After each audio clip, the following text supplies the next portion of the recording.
आखिर किस योद्धा ने चलाए थे भगवान श्री कृष्ण के ऊपर 12 घातक तीर? क्या हुआ जब महाभारत के युद्ध के बीच में भगवान कृष्ण हो गए लहूलुहान?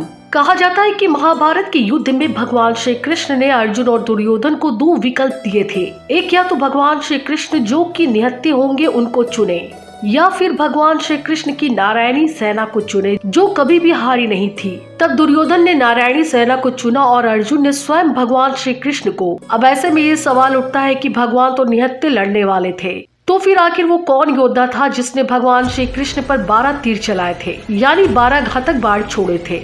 तो आपको बता दे, वो कोई और नहीं बल्कि स्वयं सूर्यपुत्र कर्ण थे। तो अब चलिए जानते हैं कि आखिर उस समय हुआ क्या था जो कर्ण को 12 तीर भगवान श्री कृष्ण पर छोड़ने पड़े।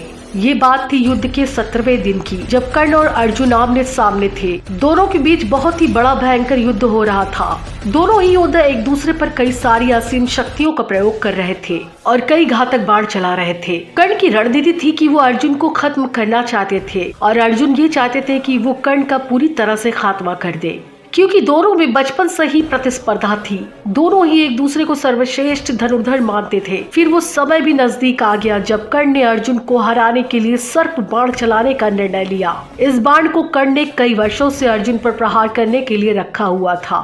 वास्तव में ये बाण पाताल लोक में अश्वसेन नाम का एक नाग था जो कि अर्जुन का परम शत्रु था, और उसकी शत्रुता का मुख्य कारण था खांडव वन।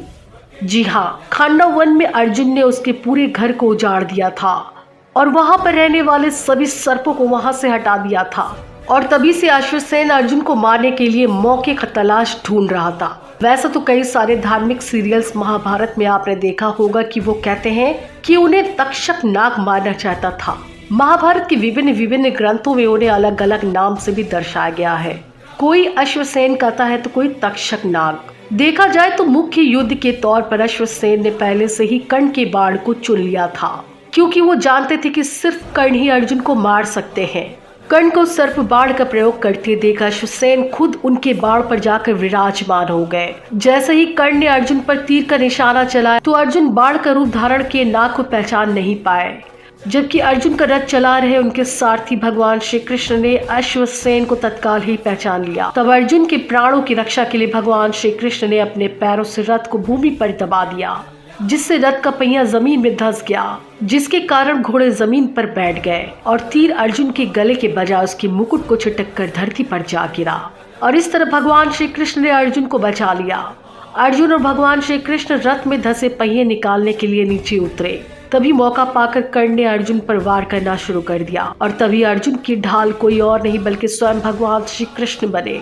उसी समय मौके पर 12 तीर यानी 12 घातक बाण जाकर श्री कृष्ण के शरीर में धंस गए। पूरी सृष्टि के रचयिता भगवान विष्णु के अवतार स्वयं भगवान श्री कृष्ण ने बाणों के घावों को सह लिया।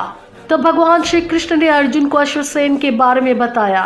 अर्जुन ने 6 तीरों की सहायता से अश्वसेन के टुकड़े टुकड़े कर दिए और इस तरह भगवान श्री कृष्ण ने स्वयं पीड़ा सहते हुए परम प्रिय अर्जुन को बचा लिया। सिर्फ इसी वजह से कर्ण के 12 तीर स्वयं भगवान श्री कृष्ण ने खाए थे।